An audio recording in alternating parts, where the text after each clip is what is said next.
kebanyakan bersepeda sekarang. Kebetulan karena sekarang tinggal di Bekasi, jadi kebanyakan aktivitasnya di Bekasi, Jakarta dan sekitarnya lah. Sebenarnya saya jadi begini, kalau dulu kan saya berpisah dari Palu itu mulai kelas 1 SMA. Nah, itu pindah ke Pasuruan, sekolah di Pasuruan. Habis itu lanjut ke Jogja, kuliah di Jogja. Jadi keterlibatanku sama Palu itu memang terbatas sekedar pulang kampung begitu. Nanti kemudian setelah dari Jogja kemudian ke Bali 2014 pindah dan menetap di Palu. Nah, mengawali aktivitasku sama Palu itulah saya bikin rumah hutan Drupadi, memanfaatkan lahan nganggur di belakang rumah. Saya bikinlah kayak markas-markas begitu lah kan, sama beberapa teman di Palu, termasuk Arfan itu yang paling jadi partner in crime begitu, dan membangun si rumah hutan ini. Nah, 2014 itulah sebenarnya total mulai saya pribadi terlibat sama Palu. Nggak ada Jus. Ini saya panggil nama tiap apa? Seni itu sebenarnya lebih ke karena kuliah di Jogja. Jadi kan itu memang Jogja itu kan lingkungan keseniannya kan cukup terasa di mana-mana begitu, dan kalau latar belakang studi sama sekali nggak ada seni-seninya. Cuman mungkin aktivitas selama kuliah itu yang kemudian memberangkatkan saya ketemu sama aktivitas kesenian begitu. Karena kan saya kuliah komunikasi di Jogja di UPN Veteran. Kemudian ada satu aktivitas yang menuntut kita untuk bisa menguasai kemampuan fotografi. Nah, fotografi ini kan dia lebih visual begitu kan. Jadi dari suka fotografi karena tuntutan sekolah, kemudian dari situ baru berangkat ke mengeksplorasi karya-karya visual yang lain begitu. Nah, itu sebenarnya triggernya masuk mendalami seni gitu. Cuman memang kalau hobi menggambar itu memang ya wajar lah, kayak anak-anak pada umumnya kan semua suka menggambar begitu. Tapi tidak diseriusi sebagai profesi kan, atau orang tua kemudian karena melihat saya suka menggambar disupport untuk mengupdate ini kan skill menggambar begitu, atau difasilitasi untuk sekolah seni, tidak ke situ begitu. Nah, si aktivitas fotografi yang jadi tuntutan kuliah ini yang kemudian bikin saya mengeksplorasi karya-karya fotografi yang lain begitu kan.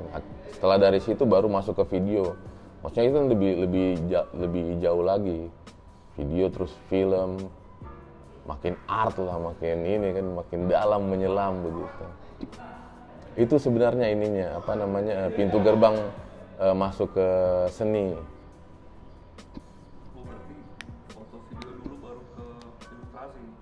Baru ke ilustrasi.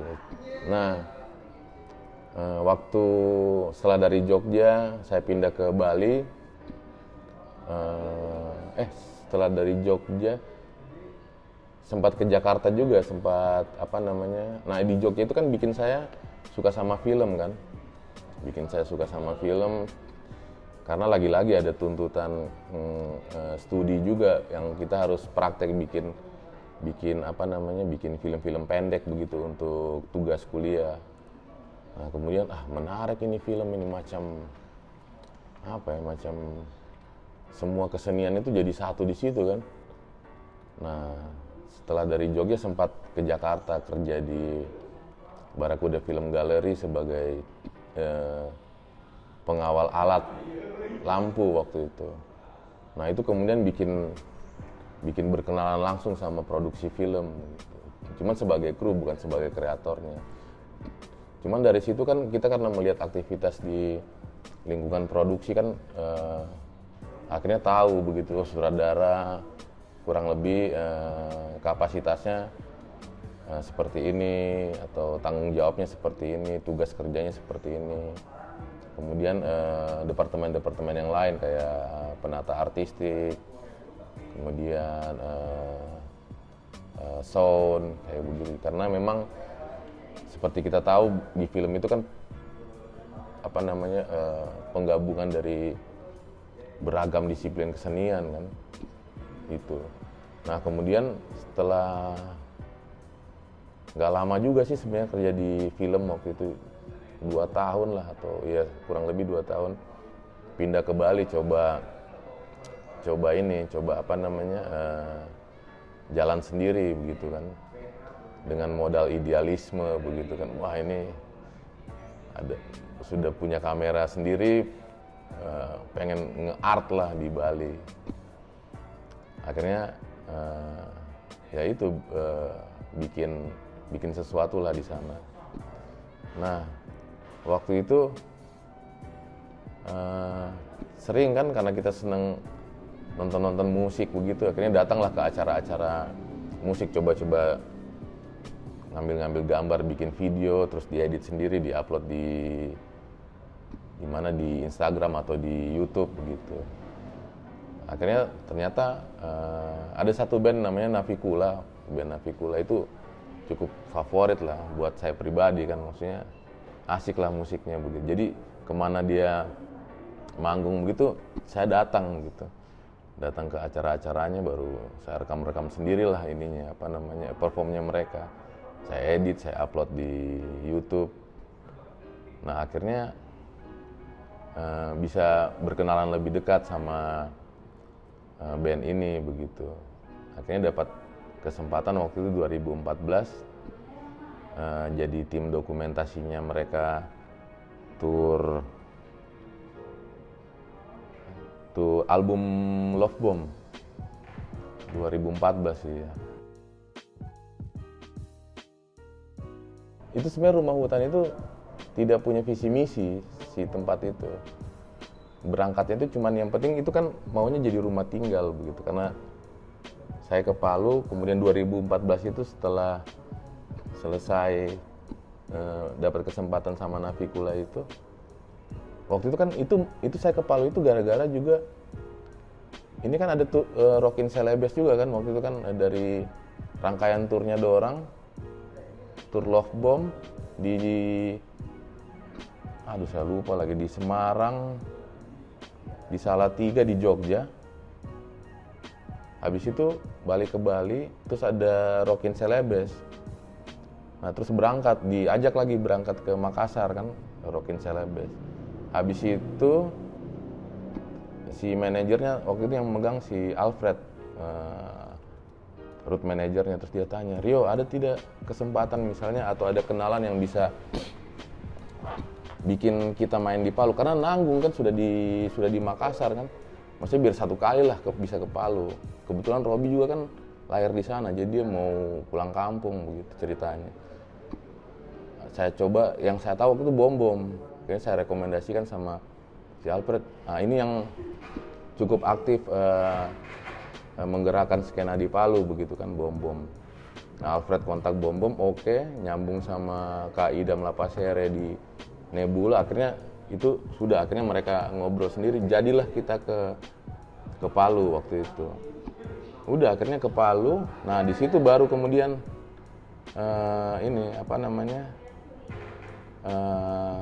mereka pulang ke Bali, saya extend di Palu.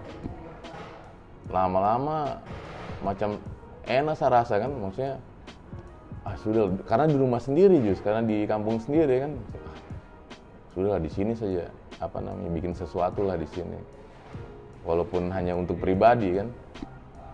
Nah kemudian di 2014 itulah si rumah hutan itu terjadi gitu.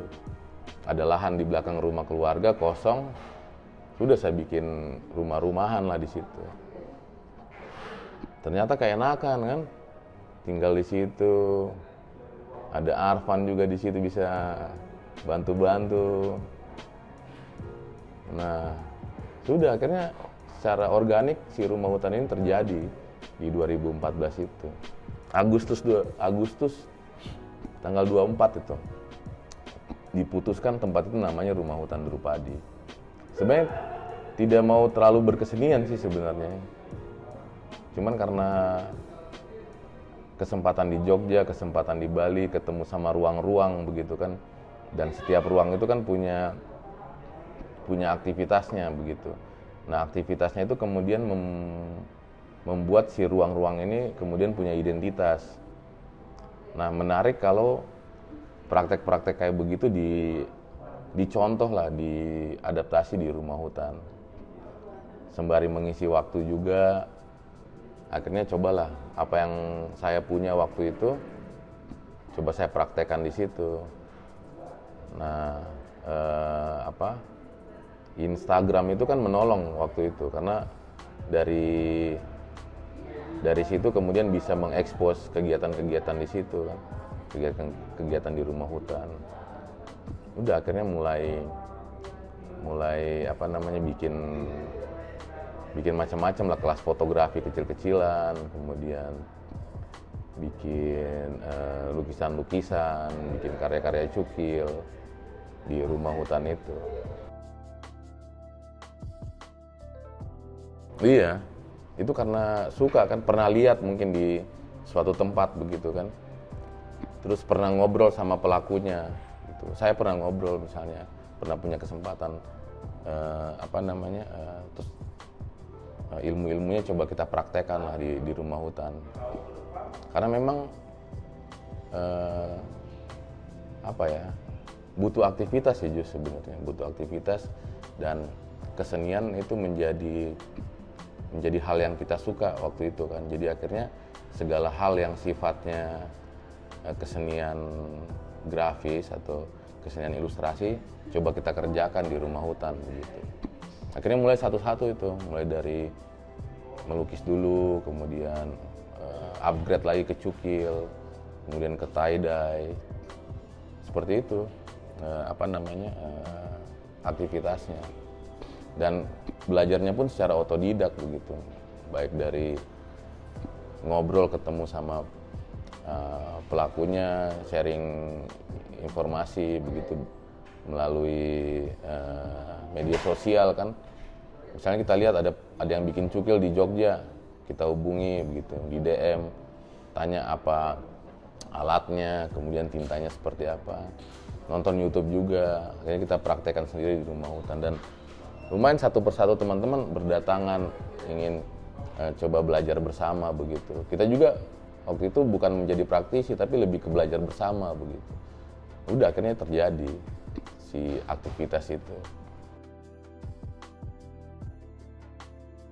Ini yang saya lihat di Palu. Jadi kita di Palu itu banyak sekali aktivitas sebenarnya. Banyak sekali grup kesenian begitu, grup-grup kelompok-kelompok gitu kan. Cuman kalau menurutku ya mungkin sudah pernah ada ya. Jadi belum ada mungkin ini belum ada satu aktivitas yang menggabungkan itu semua. Jadi kayak multi acara begitu, dalam satu rangkaian, dalam satu agenda itu ada multi performer di situ. Nah, kemudian ya sudahlah akhirnya saya coba begitu kan, berkenalan sama teman-teman komunitas begitu. Komunitas macam-macam itu ada teman-teman di Forum Sudut Pandang. Belum ada Forum Sudut Pandang waktu itu ya. Teman-teman Serupa, teman-teman Paku Payung, terus teman-teman, saya lupa semua, ada perseorangan juga begitu kan. Akhirnya menarik ini, ada talent-talent yang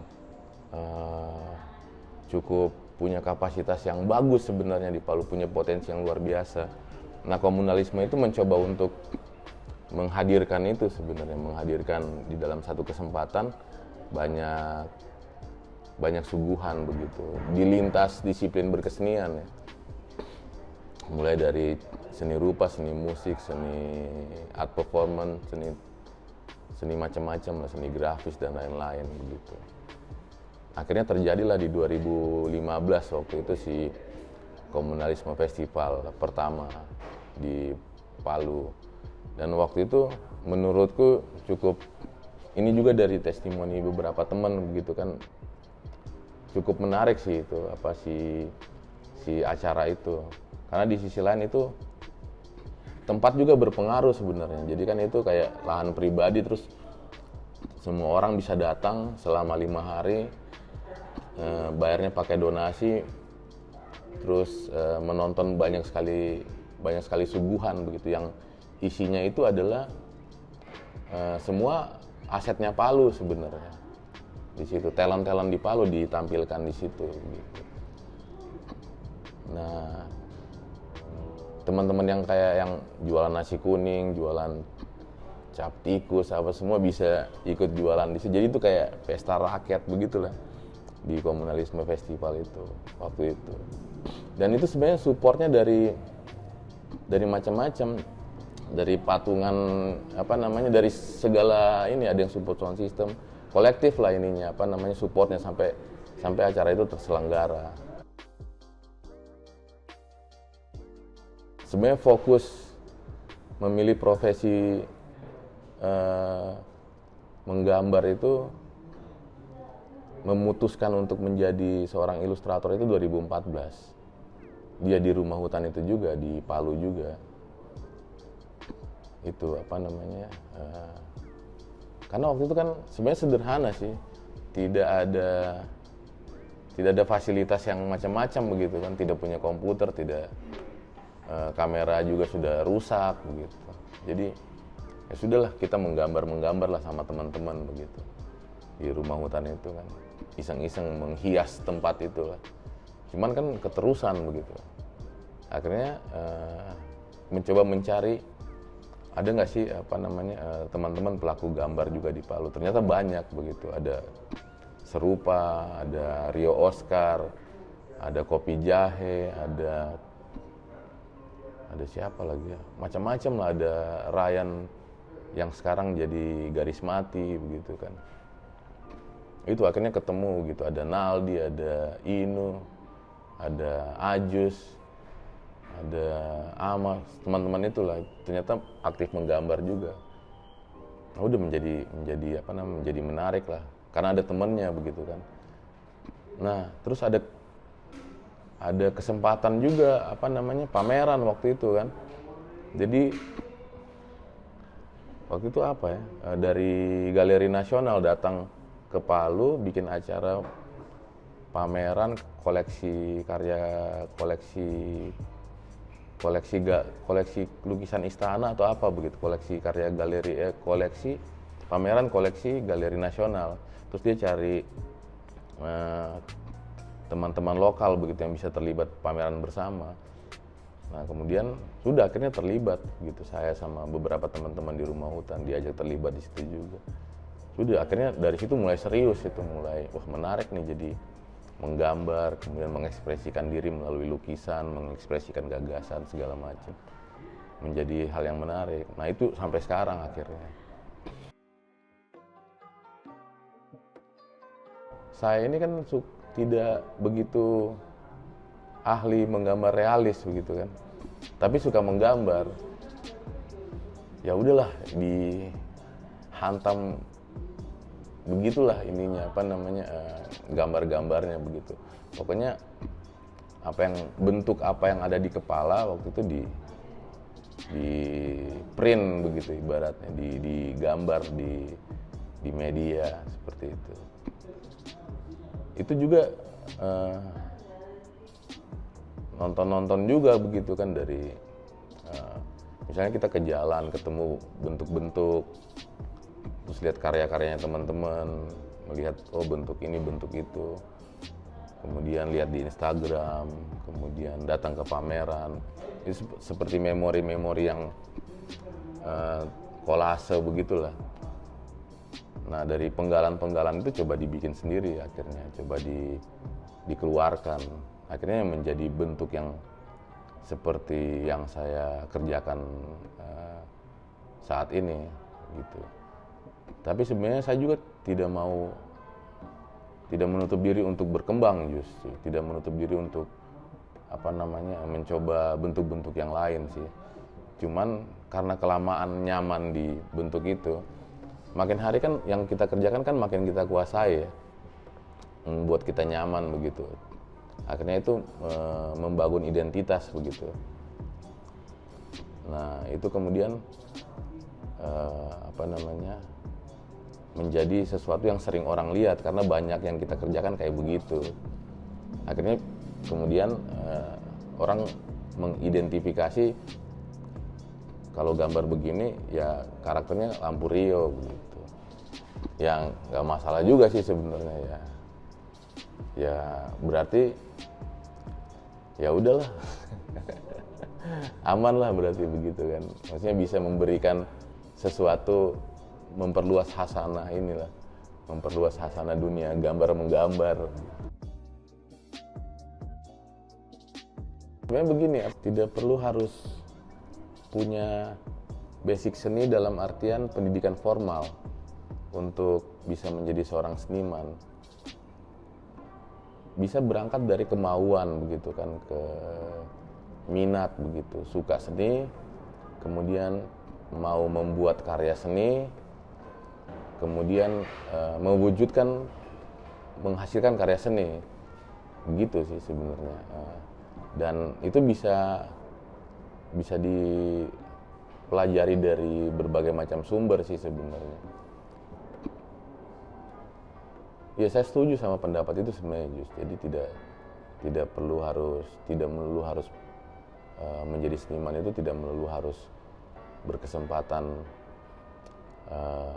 dapat pendidikan formal berkesenian begitu. Cuman pendidikan formal ini menurutku penting begitu, dan itu yang belakangan kemudian saya sadari sih sebenarnya, karena tahapannya itu menjadi lebih teratur sih sebenarnya. Nah, kehadiran sekolah seni ini kan mencoba mengkonstruksi itu begitu. Jadi langkah untuk berkesenian itu lebih lebih teratur begitu. Kita harus tahu materialnya, harus tahu sejarahnya misalnya, harus tahu alasannya. Nah, kalau yang terjadi sama saya itu langsung bikin kan. Saya suka melukis, langsung saya bikin lukisan begitu. Ya tidak masalah juga sih sebenarnya begitu kan. Beberapa teman-teman yang punya kesempatan sekolah seni, ketika saya ceritakan soal hal yang terjadi sama saya tentang kesenian, mereka juga mengamini itu tidak masalah begitu. Jadi cuman belakangan kalau saya pribadi, karena saya ingin menggali lebih dalam begitu kan, akhirnya coba saya pelajari lah ininya sedikit demi sedikit, semampu atau sesuai kesempatan yang bisa saya dapat untuk saya pelajari. Karena tidak berkesempatan sekolah kesenian, jadi informasinya itu lompat-lompat begitu. Jadi misalnya ada ilmu yang berat banget begitu kan, ada sesuatu yang ringan, ada praktek-praktek yang sulit, harus ada butuh alasan di balik karya ini kan, macam-macam kan, kayak begitu-begitu tuh. Cuman bikin aja dulu, sebenarnya itu sih sebenarnya. Jadi membatasi berpikir terlalu rumit, yang penting bikin dulu, baru kemudian pelan-pelan menyicil untuk mengetahui hal-hal ini gitu. Kalau kita sekolah seni kan kita tahu ini dulu, tahu tahapan-tahapannya, kemudian kita bikin karya begitu kan. Nah kalau yang terjadi sama saya mungkin di endingnya dulu, baru mundur ke belakangnya.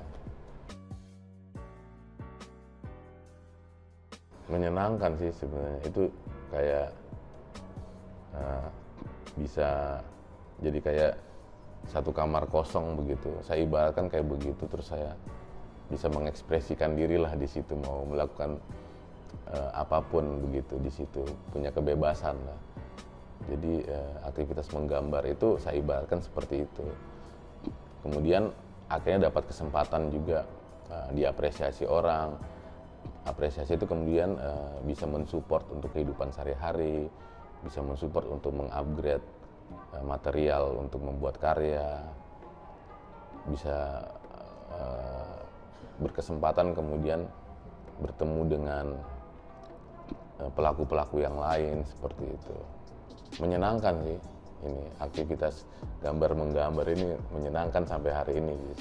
Akhirnya kemudian itu jadi profesi dan jadi hal yang rutin saya kerjakan sampai detik ini. Karena begini, saya orangnya gaptek sih sebenarnya, tidak begitu paham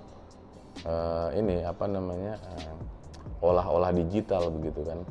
Karena itu tadi bersentuhan tinta bersentuhan dengan media itu direct langsung dari tangannya kita itu menarik begitu Jus. Jadi kayak apa ya? Kayak jujur aja sih sebenarnya di praktek berkarya ini begitu. Itu sih sebenarnya ada kepuasan di situ sih, ada kepuasan mendengar suara kuas bersentuhan sama kanvas, cat begitu. Jadi nyata begitu kan di ini kita, di hadapan kita begitu. Tapi sebenarnya kemudian saya merasa butuh juga begitu kan, ketika lihat teman bikin karya digital begitu pakai iPad, kayaknya menarik juga nih. Akhirnya waktu itu kesempatan saya coba si iPad ini, ternyata boleh juga ini barang ini. Akhirnya saya belilah, kemudian ada rezeki saya beli gitu, saya pakai untuk bikin karya. Memang agamanya beda sih antara konvensional sama digital, itu memang produksinya beda sih sebenarnya. Tapi sebenarnya kan intinya menggambar begitu. Jadi tidak ada masalah sih sebenarnya menurutku. Cuman yang menariknya adalah eksplorasi imajinasi bisa lebih luas begitu. Ketika kita menggambar dengan gaya konvensional, ketika kita menggambar dengan gaya digital, makin luas ininya, eksplorasinya. Hal-hal yang tidak bisa kita lakukan di konvensional bisa kita lakukan digital, begitupun sebaliknya begitu. Jadi karena awalnya saya konvensional semata begitu, terbatas di konvensional, jadi eksplorasi imajinasinya sebatas di situ. Ketika kemudian membuka diri untuk melakukan melakukan mainan digital, jadi ruang imajinasi yang segini misalnya terbatas segini ditambah lebih luas lagi dengan digital gitu. Jadi dua hal yang berbeda. Cuman sebenarnya roots-nya itu menggambar sih sebenarnya. Menarik sih ininya. Ketika kedua hal itu tidak diri kita tutup untuk terlibat di kedua hal itu. Cuman mungkin ada beberapa teman-teman yang ya sudah di konvensional aja, atau ada teman-teman yang di digital aja, tidak masalah juga sebenarnya. Memainkan keduanya pun tidak masalah juga sih sebenarnya. Yang penting sih produktivitas berkarya. Dibebaskan sih Jus. Jadi begini, kita lihat stylenya dulu kan. Rio Oscar kan dia menekuni dark art gitu kan, maksudnya tengkorak begitu, kemudian usus dibuka begitu kan, kemudian ya hal-hal yang mengerikan lah, yang dark lah, yang devil begitu kan. Sebenarnya saya juga, tapi saya suka begitu, karya-karya yang begitu saya suka. Cuman saya tidak bisa bikin itu karena kemampuan skillku tidak di situ gitu. Cuman gagasan-gagasan, nah itu tadi, gagasan itu bisa diadaptasi ke berbagai macam bentuk, karena si gagasan ini kan bentuknya maya ya. Jadi mungkin yang saya bisa serap dari gambar-gambarnya Rio itu, oh gagasannya dia mau menyampaikan ini, misalnya mau memberikan suguhan ini secara visual. Saya tidak punya kemampuan menyuguhkan gagasan seperti itu dalam bentuk visualku. Cuman gagasannya itu bisa saya serap dan saya bikin dalam bentukku sendiri seperti itu. Jadi bebas sih ininya dimaknai. Jadi kadang saya bikin gambar itu kadang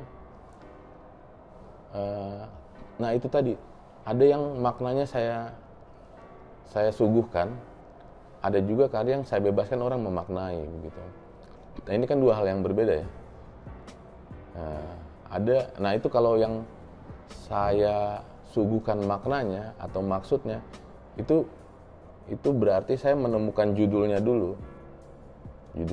baru saya bikin karyanya. Jadi berangkat dari itu. Ada juga gambar yang bebas orang maknai, itu berangkat dari pencapaian visualnya aja begitu. Jadi saya punya bayangan imajinasi visual tanpa tahu judulnya apa, tanpa tahu ini bercerita tentang apa. Cuman ingin buru-buru saya gambar begitu kan, saya keluarkan di media begitu. Nah, karya-karya yang seperti ini bebas orang maknai begitu. Jadi cuman ada karya-karya juga yang saya suguhkan maknanya juga. Misalnya saya bikin karya ini misalnya, ini bercerita tentang ini, ada seperti itu. Ada karya yang kayak begini, ini bebas orang maknai seperti itu. Jadi dua hal itu terbuka sebenarnya untuk dinikmati. Saya pengen coba saya itu juga sebuah keputusan yang datang tiba-tiba sih. Itu kayak menantang diriku sendiri begitu kan. Bisa tidak saya jual karyaku seharga 1 M? Suatu hari di kamar sendiri begitu kan, ngerokok, lihat-lihat Instagram, ya flat lah seperti itu aja isinya begitu. Terus lukisan itu kan sudah jadi ya, di posisi ada di belakangku. Terus sambil ngerokok saya lihat lukisannya. Ya udah sepintas itu aja terpikir gitu. Ya udah lukisan ini saya jual 1 M. Gitu sih. Jadi biar kemudian baru saya bertemu begitu dengan rasa selanjutnya. Setelah saya posting, saya putuskan saya jual 1 M, baru masuk ke lapisan selanjutnya. Ternyata saya cukup berani, maksudnya jual karya 1 M. Sedangkan saya bukan siapa-siapa begitu, belum menjadi seniman yang besar lah, yang namanya kemana-mana, yang berkesempatan pameran atau terkenal seperti itu. Cuman saya berani aja begitu jual si karya lukisan ini 1 M. Pengen cobalah rasanya seperti apa. Dan saya optimis dan berusaha agar itu laku begitu, agar terwujud si terjual 1 M. Entah itu kapan ya. Jadi kita jual aja terus begitu kan, kita publish aja terus gitu. Saya tawarkan aja terus, saya posting terus begitu. Pengen tahu rasanya begitu. Dari karya kemudian terjual 1 M. Dan 1 M itu kan bukan uangnya sedikit ya. Megang 10 juta aja itu mungkin cuma sesaat mungkin di rekening buat habis itu pergi ke Pampers, ke kebutuhan sehari-hari lah. Pengen tahu rasanya sih.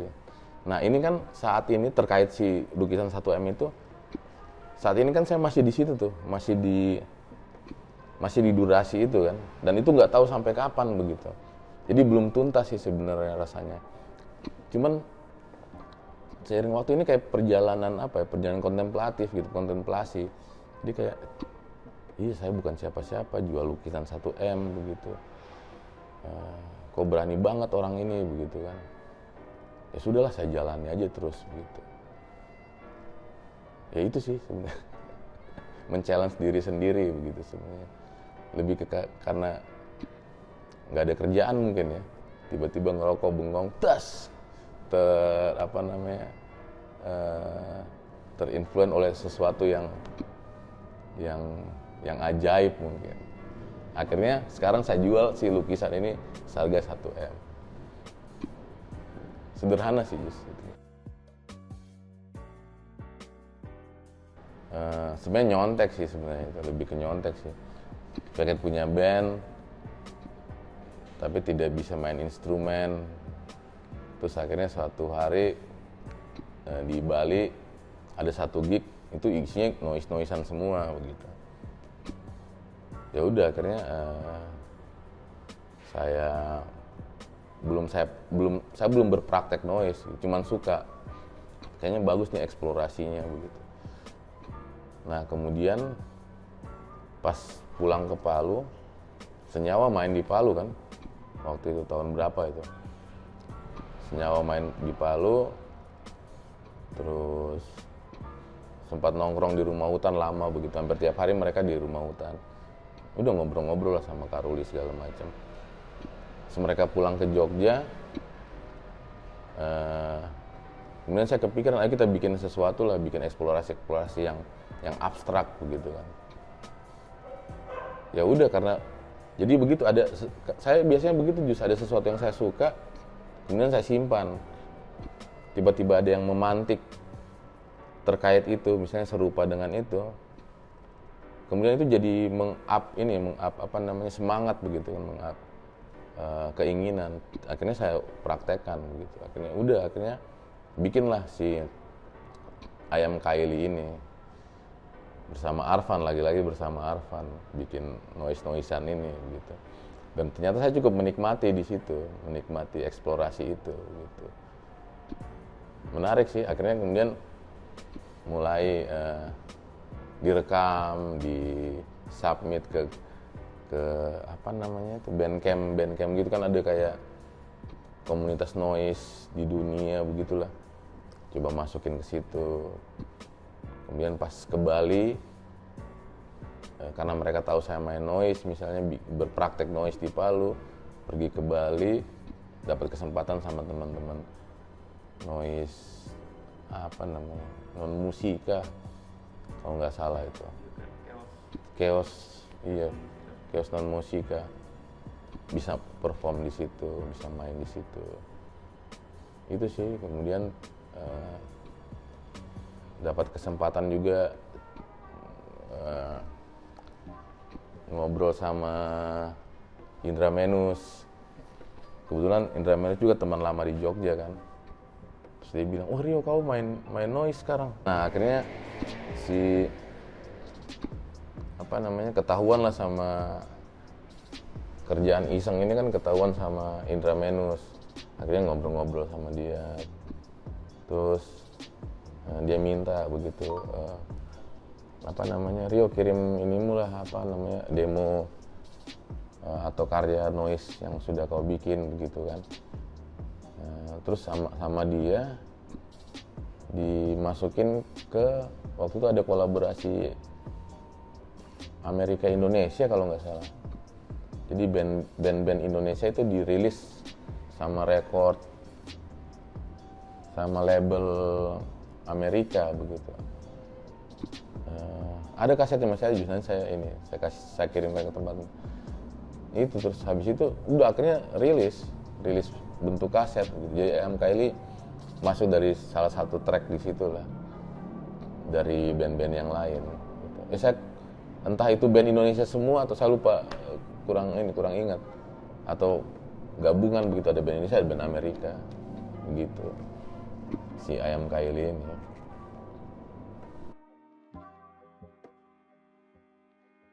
Luar biasa sih dia itu, sosok yang abstrak sih. Anak itu kan abstrak ya, Arfan itu abstrak, tapi dia begini, dia suka berbicara tentang gagasan-gagasan yang besar ya, mungkin saya atau dia sendiri tidak mampu mewujudkan itu gitu. Tapi dia berani begitu kan, ngobrol tentang planet lah, ngobrol tentang tanaman organik, ngobrol tentang macam-macam lah si Arfan ini. Dan karena saya memang suka yang aneh-aneh begitu, tanpa mengurangi rasa hormat terhadap Arfan, tapi sisi lainnya dia ini menarik begitu, bisa kasih energi tersendiri untuk saya begitu kan. Akhirnya ya sudah, kita terlibat dalam praktek-praktek sederhana begitu, mulai dari menggambar bersama, bikin cukil, akhirnya bikin noise gitu. Di sisi lain juga Arfan juga bisa punya ruang untuk mengeksplorasi dirinya begitu kan, mengeluarkan gagasan-gagasannya. Saya juga dapat teman bermain bersama begitu. Jadi saya dan Arfan ini kayak apa ya? Kayak biji kontol begitu lah. Jadi bagus samping begitu. Gitu. Menarik. Nakuca itu ini itu siasat ketahanan pangan di tengah pandemi. Kan 2020 pandemi, di 2020 itu pemasukan ekonomi masih ada lah. Pasti 2021 ini sama sekali kosong justru.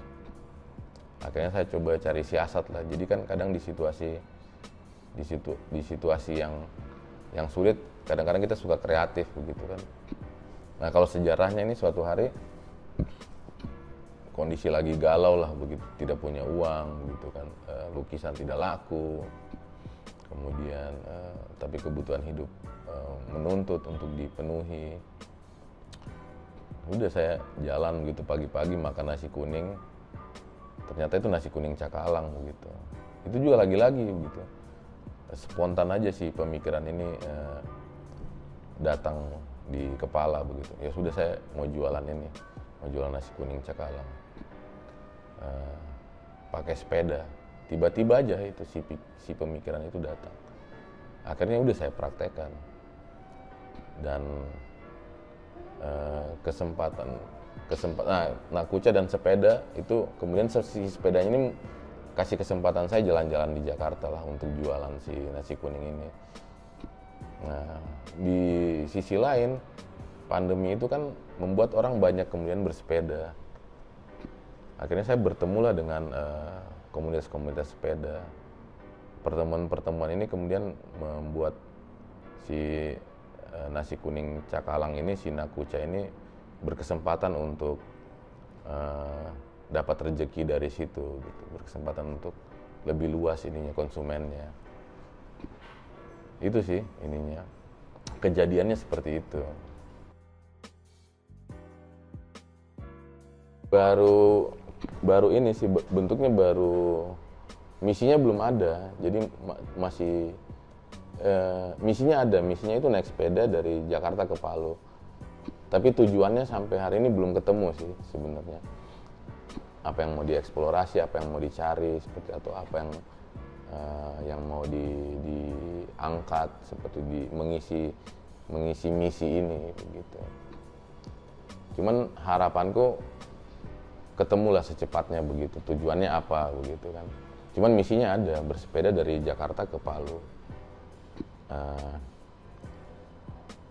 Lumayan menantang sih sebenarnya. Lagi-lagi itu juga nekat aja sih, dapat ide itu di 2024 nanti itu terlaksana.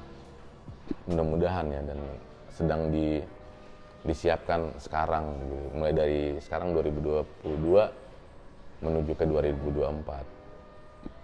Saya doakanlah mudah-mudahan itu terjadi dan bisa menjadi bisa memberi sesuatu lah untuk dunia persepedaan Indonesia atau untuk siapapun lah.